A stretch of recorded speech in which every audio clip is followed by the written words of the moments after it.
Tanjiro Kamado against Yuji Itadori. One slays demons, the other kills curses. Even though both are incredibly strong, one of them doesn't stand a chance. Let's start with their backstory so we understand how strong they actually are. First, we have Tanjiro. When he was young, he was living with his family, and one day his family was murdered by demons. He has strong motivation to fight because he wants to avenge his family's death and kill all demons. Fast forward, he gets a special sword, and this sword can cut through demon skin. Demon skin is harder than steel or a rock. It's really hard to cut through demon skin. But with this sword, he can cut through that skin. He starts training a lot and he learns breathing techniques.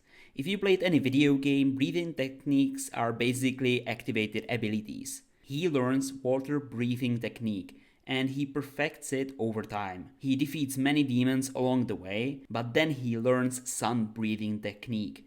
It is one of the most powerful techniques that one can use. And with his sword and sun breathing technique, he can literally cut through any material.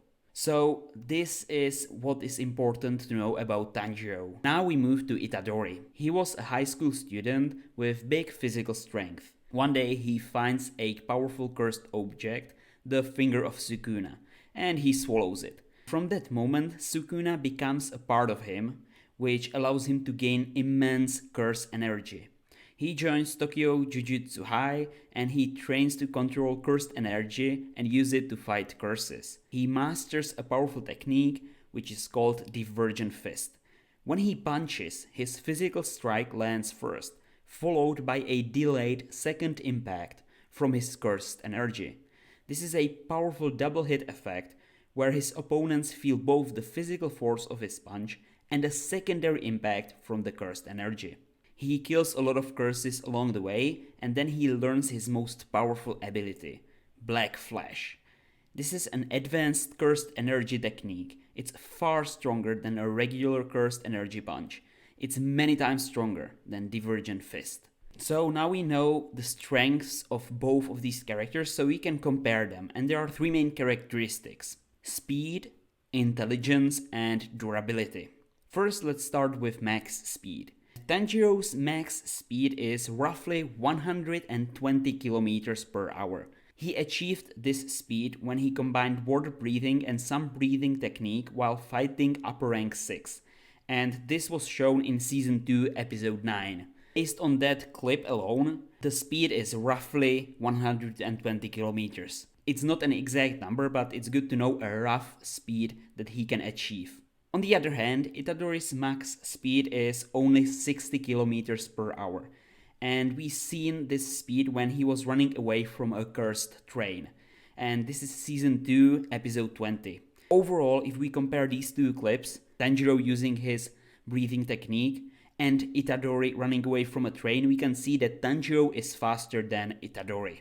The second characteristic is intelligence. Both of them have similar intelligence. They have quick thinking even in tough situations. And there's nothing else that we could say here. If it was someone like Dazai from Bungo Stray Dogs or L from Death Note, then it would matter a lot. But because they have similar intelligence, both of them don't have an advantage over the other in this characteristic. The third is durability. Both of them are glass cannons. They deal a lot of damage but cannot take a lot of damage themselves. But Itadori is slightly more durable than Tanjiro overall. We don't have a specific scene where it would be shown that, oh, this is how much damage in quotes he took compared to Tanjiro, but Itadori is overall more durable and can take more damage in quotes. Now we go to the hypothetical battle where these two characters would fight each other. Both of them would charge at each other, but a single slice from Tanjiro would kill Itadori, because Tanjiro can slice through demon skin, which is a lot harder to cut through with a sword than a human skin. Meaning that if Tanjiro would be able to cut his head off, nothing could stop him from doing that. Tanjiro would slice through him like butter. And he's also faster, so Itadori cannot run away. In the end, Itadori will have his head sliced. But Itadori has an ace up his sleeve. which is Sukuna. The second before Tanjiro would slice Itadori's head, Sukuna would take control of Itadori's body. And Sukuna doesn't want to die, meaning that if Itadori would die, Sukuna would die with him. That's why he would fight Tanjiro. So now we have Tanjiro against Sukuna. And Sukuna would use his domain expansion. This is basically a very powerful ability that only the strongest humans and curses can use in the world of Jujutsu Kaisen. It creates a domain from which no one can escape, and Tanjiro would be locked up in this domain. Then Sukuna would kill him without breaking a sweat using his domain. Tanjiro is dead. In the end, Tanjiro would win against Itadori, but as long as Sukuna is part of Itadori, Tanjiro wouldn't stand a chance of winning. So the winner is neither Tanjiro or Itadori, it's Sukuna. And I bet you didn't expect this outcome, but I know people will be arguing that who is stronger out of them two. Well, technically it's Itadori, even though Itadori cannot win against Tanjiro. As long as Sukuna is part of Itadori, the winner is Itadori, even though Sukuna is the one who would kill Tanjiro. If you enjoyed this video, I highly recommend you to watch this video next. Thanks for watching and stay tuned, my friends.